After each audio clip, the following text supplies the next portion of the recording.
네, 안녕하세요. 글로벌 무역물류 이야기 2주차 사전 제작 강의 시작하도록 하겠습니다. 사전 제작 강의에서 이야기할 내용들은 이제 로마입니다, 로마. 우리가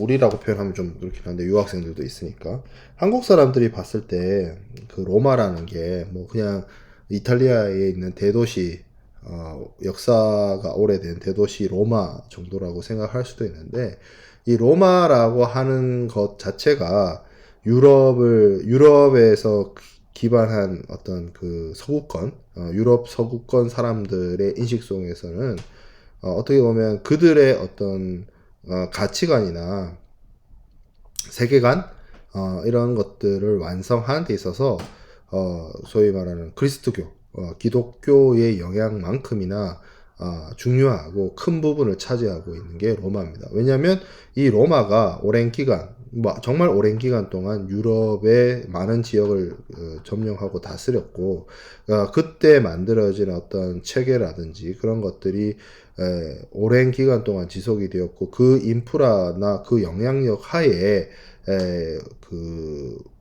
이 각 국가로 분화되거나 각 민족으로 나뉘거나 뭐 이런 것들이 이어져 왔기 때문에, 그 어떤 유럽의 서구권의 문화의 근원에는 로마가 위치하고 있다라고 볼 수가 있습니다. 로마의 뭐 역사적인 배경 이런 것들은 뭐 이렇게 설명을 16번 슬라이드처럼 설명을 할 수가 있을 것 같은데요. 뭐 건국 설화를 보면 그 늑대의 젖을 먹고 자란 쌍둥이가 기원전 8세기에 나라를 세웠다라고 이야기되어집니다. 처음에는 왕이 다스리던 나라였어요. 왕이 다스리던 나라였는데, 이게 이제 시간이 지나면서 로마가 그들의 원래 도시국가로 시작한 나라였지만, 여러 도시국가로 이제 영향력을 확대해 가면서 전체 이탈리아 반도 전체로 지금 오늘날의 도시 로마에만 국한되어 있었던 도시국가에서 주변의 여러 도시국가들을 동맹이란 이름으로 편입을 시키면서 식민지화하면서 이제 지방화하는 그런 절차와 과정을 겪어 나가게 되었죠. 그래서 처음에는 왕정으로 시작을 했으나 공화정이 성립이 되었고, 귀족들 중심의 어떤 여러 명이 이제 집단으로 국가를 운영하는 그런 공화정의 형태가 진행이 되었습니다. 그리고 이탈리아 전체에 이제 영향력을 발휘하게 됨으로써 이 로마가 필수 불가결하게 해양으로 진출을 하게 됩니다. 지중해로 진출을 하게 되는데, 이 지중해로 진출을 하면서 충돌이 된 세력이 제가 그 오프라인 수업 때 마지막에 말씀을 드렸던 페니키아인들입니다. 그래서 이 페니키아인들과 이제 충돌을 하게 되는데, 페니키아인들이 세운 국가가 오늘날 그 카르타고 지역으로, 북아프리카 지역에 있는 카르타고로, 이 카르타고와 로마가 오늘날 이탈리아의 그 주요한 영토인 여기 시칠리아, 이 시칠리 섬은 뭐 올리브 오일이나 뭐 마피아 뭐 이런 걸로 유명하죠. 요 시칠리아 섬의 영향력을 두고 이 이탈리아 반도를 통일했다는 표현을 쓸게요. 이탈리아를 통일한 로마와 이 북아프리카 지역을 포함을 해서 오늘날의 스페인, 뭐 알제리, 모로코, 리비아 이 지역에 영향력을 행사하고 있었던 카르타고 간에 지중해에 어떻게 보면 패권을 놓고 다툰 전쟁이 포에니 전쟁이 되겠습니다. 이 포에니 전쟁에서 뭐 사실 이 어떤 국가의 부나 군사력으로 쳤으면 이 카르타고가 훨씬 강했지만, 로마가 뭐 이 여러 가지 어떤 그 기후라고 해야 될까요? 그 어떤 풍랑이나 이런 것 때문에 카르타고 선박들이 피해를 보고 뭐 이런 여러 가지 원인들이 있어서 결국에는 시칠리아 섬을 둘러싸고 있는 양측의 1차 전쟁이 로마의 승리로 기결이 되었죠. 그래서 그런 로마의 그 1차 포에니 전쟁의 승리를 가져다 준 전쟁이 여기서 이 카르타고 해군과 로마 해군의 어떤 전투가 결정적으로 로마의 승리에 가져다 주는 원인이 되었는데, 그걸 가능하게 했던 게 여기 지금 나와 있는 로마 시대의 전함의 모습입니다. 이 로마 시대의 전함은 어떤 모터, 그러니까 동력원이 있거나 하는 것이 아니고 사람이 노를 저어서 가는 이제 갤리 선박이었는데, 이런 선박들을 갤리선이라고 하는데, 이 3단 노선, 뭐 4단 노선, 뭐 이런 엄청나게 큰 규모의 사람이 많이 필요로 하는 노선을 활용을 해서 이용을 하게 되었죠. 그러니까 요 층을 이렇게 나눠서 사람이 이렇게 앉아가지고 노를 젓는 방식으로 가게 되었고, 원래 이 해상 전투력이라고 하는 것은 해군의 군함이나 이런 것들이 카르타고가 앞서 있었는데, 로마가 이를 이제 뒤집게 되는데, 로마가 강했던 부분은 육상의 중장갑 보병이었습니다. 그래서 중장갑 보병들을 해상 전투에서 활용할 수 있게 만든 장치가 여기 이 사다리. 그래서 여기 이렇게 보면 어떤 큰 못 앞정 같은 게 있어서 카르타고 선박에 이거를 찍어서 승선을 해서 어떤 백병전을 유도하는 방식으로 해서 승리를 한 이런 방식으로 로마가 카르타고를 꺾고 1차 포에니 전쟁에서 승리를 거두게 되었고, 그렇게 해서 1차 포에니 전쟁을 통해서 지중해의 어떤 제해권이나 시칠리아 섬에 대한 영향력을 로마가 확보하게 되죠. 그래서 포에니 전쟁 1차 전쟁에서는 카르타고의 패배로 끝나게 되는데, 카르타고가 훨씬 더 국력이 강했기 때문에 그냥 물러서진 않습니다. 2차 포에니 전쟁이 발발하게 되고, 2차 포에니 전쟁에서 등장한 사람이 하밀카르 바르카의 아들 한니발이죠. 이 바르카가 바르셀로나의 어원이죠. 그래서 오늘날의 바르셀로나 지역에 있는 거기서 일종의 여기 이 지역이 뭐라고 해야 될까요?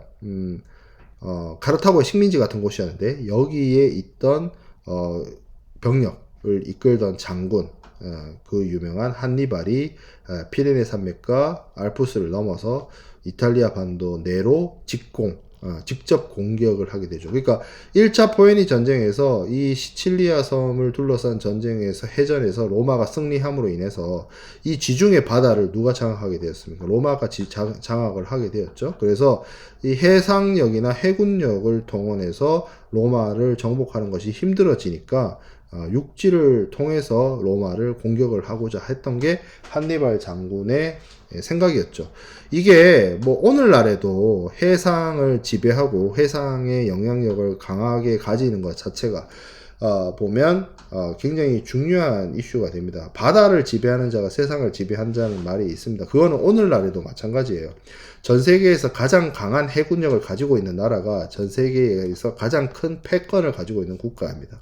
예전에 로마가 그랬고, 예전에 영국이 그랬고, 오늘날에 미국이 그러합니다. 오늘날에도 미국이 가장 강한 해군력을 가지고 있죠. 가장 많은 항공모함과 11척이나 되는 엄청난 규모의 항공모함을 가지고 있고, 엄청난 숫자의 수상 전함, 그리고 뭐 잠수함 이런 것들을 가지고 있죠. 그러니까 전 세계 바다를 자신들의 뜻대로 자신들의 함정을 보내서 자신들의 영향력을 투사할 수가 있고, 그게 가장 강한 국가의 패권력을 보여주는 것이죠. 오늘날에도 그러한 것이 이 2000년 전 포에니 전쟁 시기에도 이렇다는 거죠. 그러니까 전쟁이란 게 여기 바다를 통해서 멀리 떨어져 있는 국가들 간에 이루어지는데, 이 바다를 장악하고 있으니 이 바다를 통해서 갈 수가 없는 거고, 그렇다면 고생해서 산 넘고 물 건너서 공격해 갈 수밖에 없는 상황이 된 거죠. 그래서 한니발이 기원전 218년, 216년, 그러니까 뭐 오늘날로 치면 한 2200년 전 정도가 되겠죠. 여기를 이 알프스 넘어서 병력을 끌고 들어가서 엄청난 대승을 거둡니다. 그 유명한 칸나의 전투에서는 로마군이 8만 명인데 이 중에서 거의 전멸을 하고 15,000명만 탈출하는 수준의 대패를 안겨줍니다. 뭐 그렇게 해서 한니발이 이탈리아 반도 안에서 15년 동안 로마를 괴롭히게 됩니다. 이 이탈리아 반도 여기서 출발을 해가지고 피레네 산맥과 알프스 산맥을 넘어서 이탈리아로 들어와서 이 안에서 15년 동안 돌아다니면서 로마군을 괴롭히거나 로마군을 공격을 했다는 거예요. 그래서 원래 한니발이 출발을 할 때, 카르타헤나를 출발을 할 때, 스페인 지역에서 출발을 할 때 6만 명을 동원을 했지만, 근 뭐 한 절반 정도가 남프랑스와 알프스를 통과하는 동안 상실을 하게 되었고, 3만 명 정도로 줄어들었는데, 이 3만 명 정도가 여기 15년 동안 돌아다니면서 괴롭힘인데, 문제는 이 바다를 제가 앞서도 얘기했다시피 로마가 장악을 하고 있잖아요. 그러니까 로마가 장악을 하고 있으니, 그리고 로마가 이 바다를 장악하는 것에 머물지 않고, 로마가 가지고 있는 군사력을 동원을 해서, 카르타고의 한니발을 공격해서 한니발을 굴복시키는 게 어려우니까 어떤 방법을 쓰냐면 로마가 본진을 공격합니다. 그러니까 카르타고 본진뿐만 아니라 이 한니발의 근거지인 오늘날의 스페인 뭐 발렌시아, 바르셀로나 이 지역 있죠. 이 지역을 직접 공격을 해요. 그러니까 본진 공격.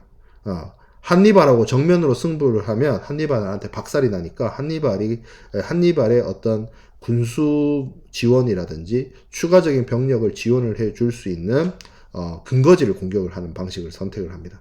한니발하고 정면으로 붙어서 8만 대 3만으로 싸웠는데 훨씬 많은 숫자를 가지고도 평원에서 대해전을 벌였다가 박살이 나거든요.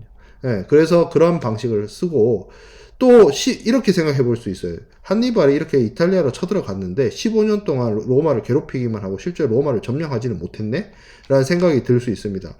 로마가 칸나의 해전처럼 평지에서 한니발의 대군과 정면으로 승부를 했을 때 이길 수 없다는 사실을 깨닫습니다. 그래서 그 다음부터 어떻게 하냐면 성벽을 걸어 잠그고 한니발이 뭔가 물자를 증발하거나 병력을 추가할 수 있는 그런 것들을 끊어버립니다. 청야 전술이죠. 청야 전술을 실시를 하기 때문에 만일 한니발한테 이 스페인 지역이든 아니면 카르타고에 있었든 추가적인 병력이 지원이 되고 추가적인 군수 지원이 됐다면 그 힘을 모아서 로마 성벽을 넘어서 아무리 성벽을 걸어 잠그고 있다 하더라도 공성전을 통해서 로마를 점령을 해서 전쟁을 이길 수도 있었을 거예요. 한니발 입장에서는. 하지만 이 제해권 우리가 말하는 바다를 지배하고 있는 로마의 입장에서는 한니발한테 그렇게 군수적인 지원이나 이런 것들이 가지 못하도록 막을 수 있었다는 거죠. 이게 굉장히 오늘날에도 시사하는 점이 큰 게 한국이랑 이탈리아가 같은 점이 뭐냐면 반도 국가라는 점입니다. 반도 국가라는 점인데 이탈리아는 남북으로 흩어져 있었던 건 아니고 작은 지역으로 이렇게 쪼개져 있다가 18세기, 19세기 와서 이탈리아가 통일이 되었는데 이런 이탈리아 마찬가지로 삼면이 바다로 되어 있기 때문에 이탈리아 입장에서도 이 바다를 지배하거나 하는 것이 매우 중요한 문제죠. 그래서 이 이탈리아로 들어오는 어떤 보급선이나 운송선이나 물류망에 있어서 해상 운송이 차지하는 바가 커요. 근데 이 바다를 뺏기면, 바다를 지배하지 못하면 그런 선박을 이용을 해서 물품을 운반하는 게 어려워지죠.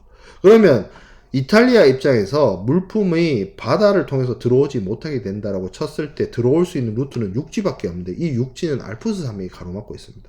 그러니까 육상 운송을 통해서 이탈리아에 물품을 공급하는 것 자체가 문제가 있어요. 한국도 마찬가지입니다. 한국은 알프스 산맥이 저쪽 위쪽을 막고 있는 게 아니죠. 뭐가 막고 있어요? 북한이라는 국가가 있습니다.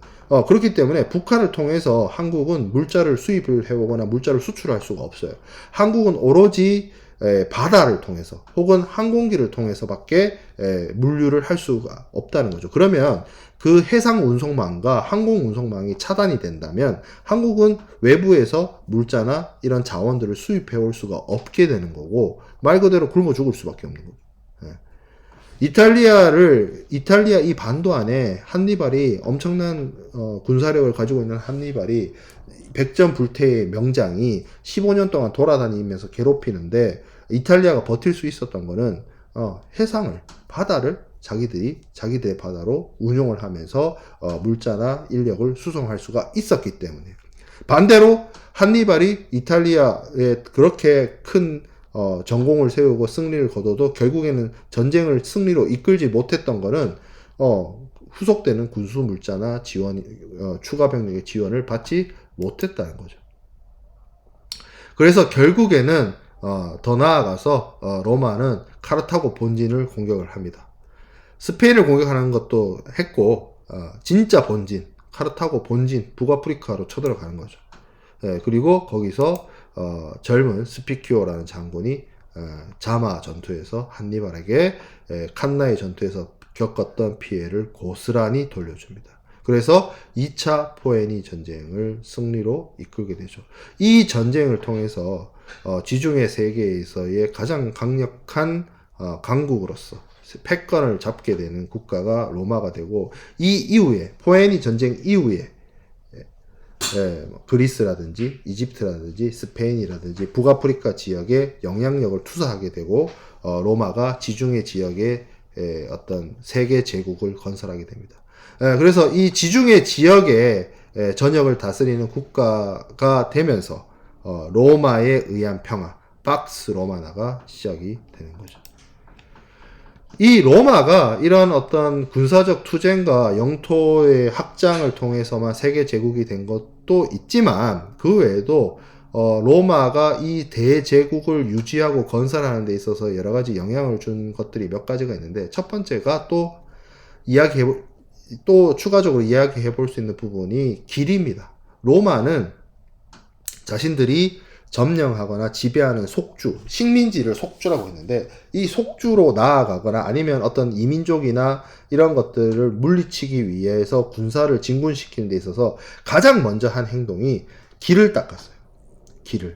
그 길을 닦는다는 게 오늘날의 콘크리트나 아스팔트 도로를 얘기하는 건 아닙니다. 이들이 로마 군단이 병참을 목적으로 군대를 이동시키고 그 진출해 있는 그 앞에 나아간 그 지방에 이제 보낸 군대에게 후속의 군수 물자를 조달하기 위해, 지원해주기 위해서 길을 만들어요.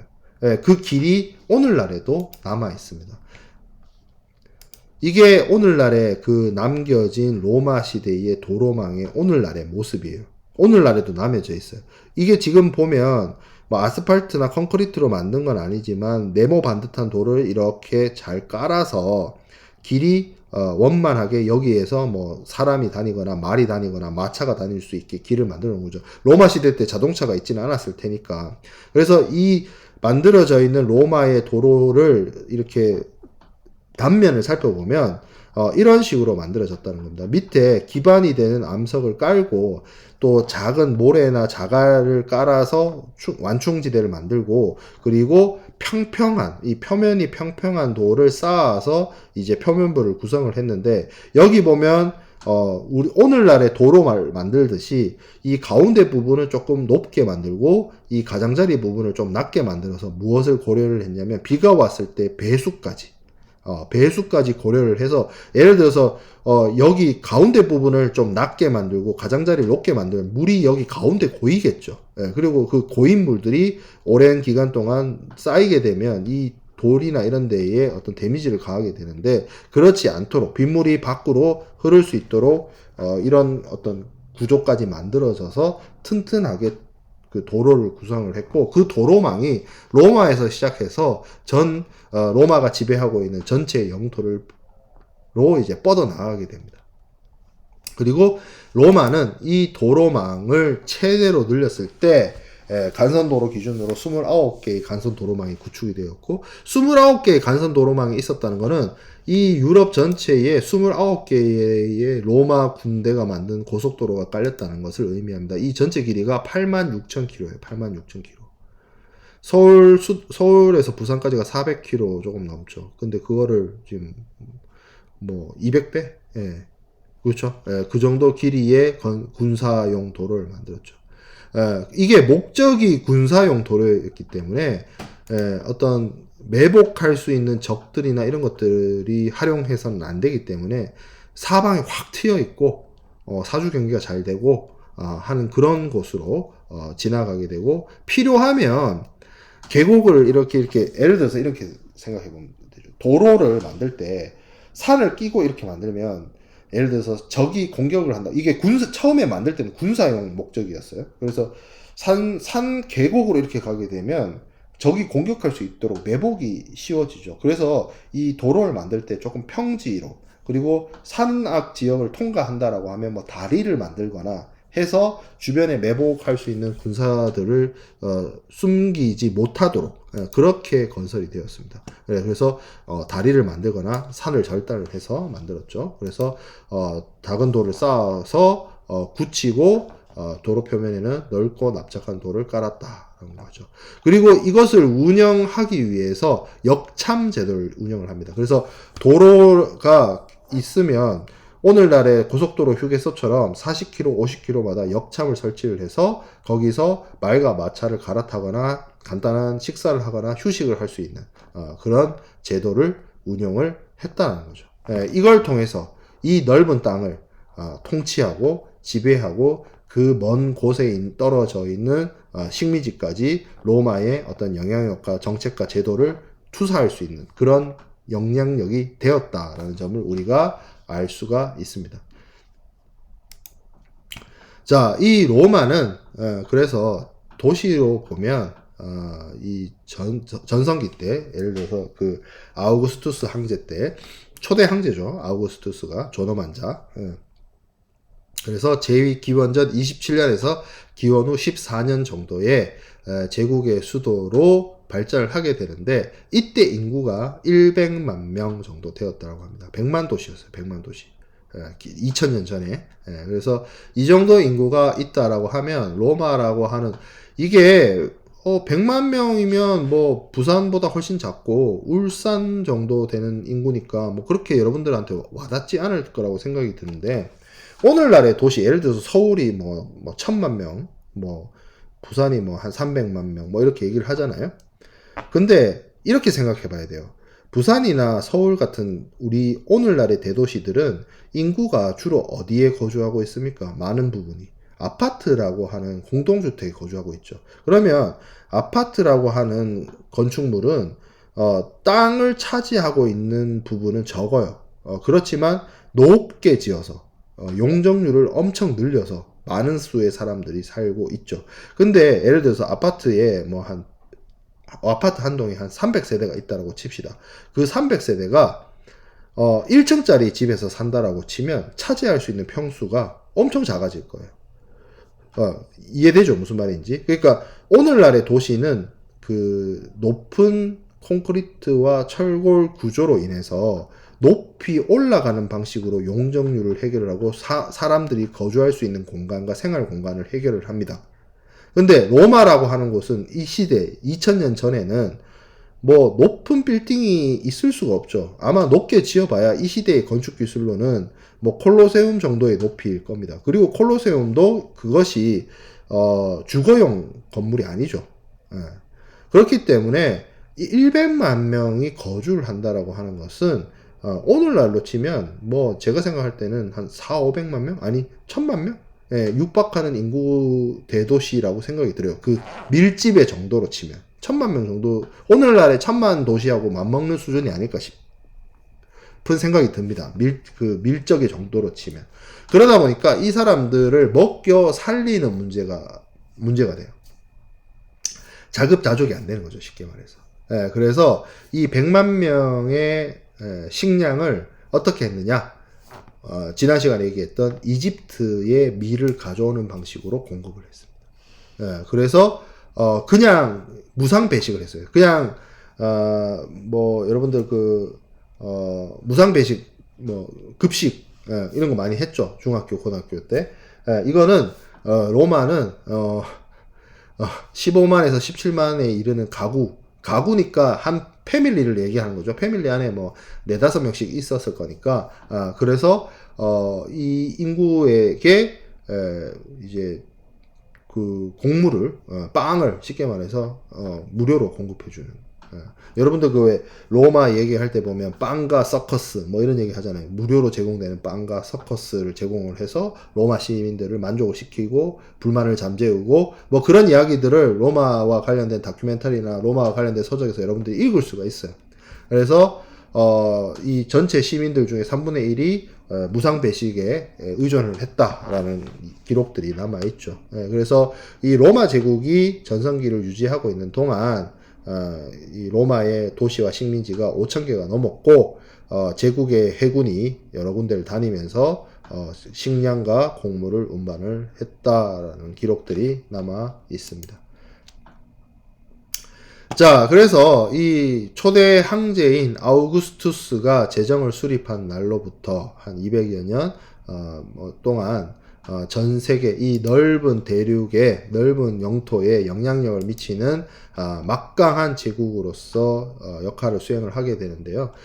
이 시기에 로마는 뭐 강력한 통치력을 가지고 있고 경제 시스템과 사회 제도가 확고히 되어 있고 뭐 아까 제가 얘기했던 것처럼 포장되어 있는 도로 그리고 해군력을 바탕으로 한 수상 운송 이런 것들이 이루어졌고 또한 로마법이라고 하는 통일된 법률 체계에 의해서 통치가 되었습니다. 그래서 자그마한 도시국가에서 시작된 로마가 지중해 전체, 유럽 전체, 북아프리카 전체를 지배하는 어떤 패권 국가가 되었는데 그 원인이나 여러 가지를 그 당대 연구자들이 그 당시에 동시대를 살았던 연구자들은 뭐 이렇게 바라봅니다. 플루타르코스 영웅전을 썼던 플루타르코스는 로마 사람들이 패배한 민족까지도 받아들이는 포용성이 있었다. 뭐 그렇게 얘기를 하기도 하고요. 그리고 폴리비오스는 로마가 처음에는 왕정으로 시작을 했다가 귀족 중심의 공화정이 되었다가 그리고 나중에는 제국주의 그러니까 황제정을 하는 통치 체제가 국가가 망한 것도 아닌데 그 로마의 역사 안에서도 통치 제도가 여러 차례 바뀌거든요. 그리고 뭐 여기는 나오지 않습니다만 로마의 영토가 너무 커서 영향력을 행사하거나 통치력이 그 먼 곳까지 미치는데 한계를 발생시키니까 로마를 분할을 해서 여러 명의 황제가 분할된 각 지역을 다스리는 방식까지도 사용되기도 해요. 그래서 정치 체제의 유연성을 가지고 있다는 거죠. 예전에 다른 나라나 다른 시기에 있는 국가들 중에 보면 왕정이 바뀌면 국가가 망하는 거예요. 근데 로마는 국가는 존속을 하지만 그 국가를 다스리는 정치 체계는 왕정에서 귀족정, 민주정, 황제정 이런 식으로 여러 차례 바뀌었다는 거죠. 어떻게 보면 굉장히 플렉서블하다는 거죠. 그리고 로마는 이 종교에 대한 태도 역시나 배타적이지 않고 강신도적이지 않았다는 거죠. 여러 가지 종교를 믿고 여러 종교를 수용을 했다는 거죠. 그렇기 때문에 기독교가 널리 퍼지고 기독교가 이렇게 세계적인 종교가 되는 데 있어서 로마 제국이라는 틀이 있었기 때문에 기독교가 어떻게 보면 로마 제국에서 이게 초창기에는 박해를 받기도 했지만 기독교가 로마의 국교로 공인됨으로 인해서 어떻게 보면 로마 제국이라는 이 플랫폼을 활용해서 기독교가 지중해 지역으로 유럽 전 지역으로 빨리 확산될 수 있지 않았나 그런 생각을 가지게 됩니다.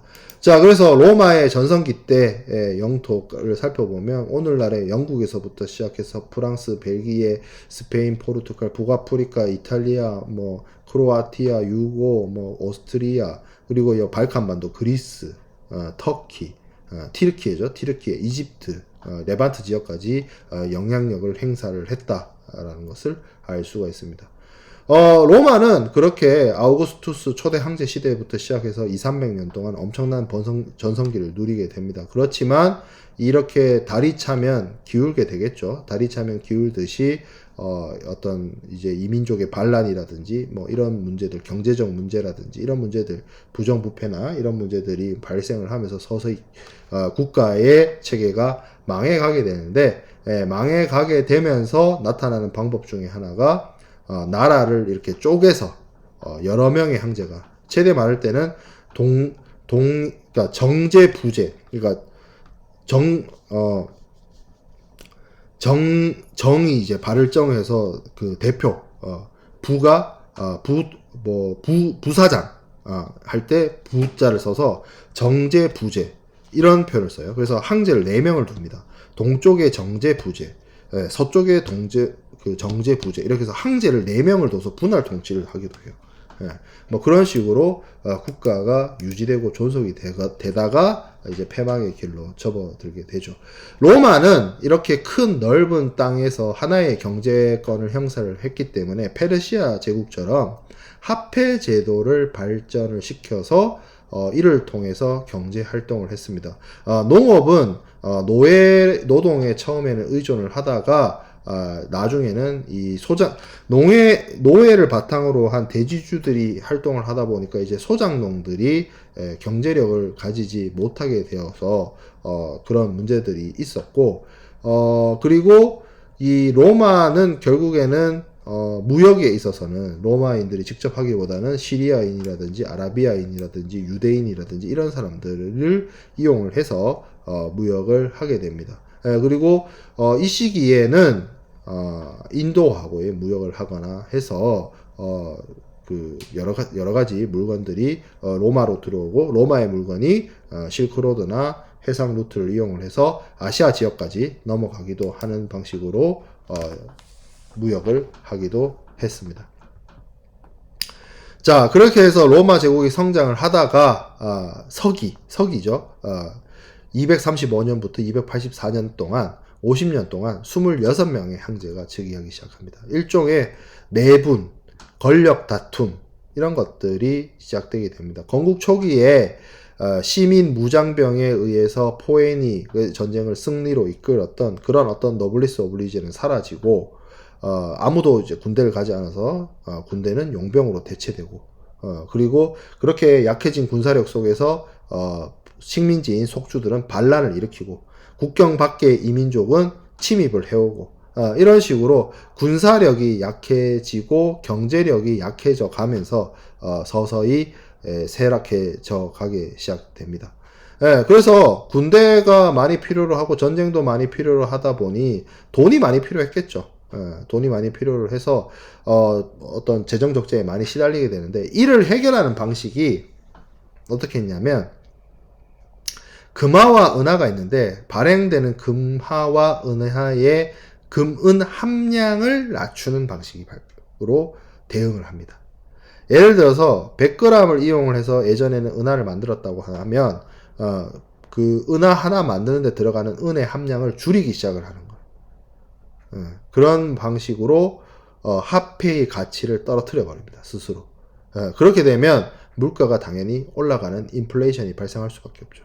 예전에는 사람들이 바보가 아니잖아요. 예전에는 은화 하나에 100g의 은이 있었다라고 하는데 이제는 은화 하나에 뭐 30g 혹은 20g, 10g의 은이 포함되어 있다라고 한다면 예전에는 은화 한 입으로 될 일을 은화 연립이 필요하게 되는 것이고 물건보다 어떻게 보면 화폐의 가치가 하락을 하게 되는 그래서 상대적으로 물건의 가치가 급상승하게 되는 인플레이션이 발생할 수밖에 없게 되는 거죠. 그리고 이런 식으로 재정 적자가 누적이 되다 보니까 세금을 올리기 시작을 하죠. 세금으로서 돈을 많이 걷어들여서 국가 재정을 메꾸려고 하는데 뭐 이게 안 되니까 뭐 이거에 반대를 하는 어떤 반란이나 이런 것들이 더 빈번해질 것이고 악순환이 더 시작되는 거죠. 속주의 반란이나 뭐 이런 것들을 잠재우기 위해서 군사력이 필요하고 군사력을 동원하기 위해서는 재정이 필요하고 재정이 필요하니까 세금을 올리고 세금을 올리니까 반란이 더 일어나는 이런 악순환들이 계속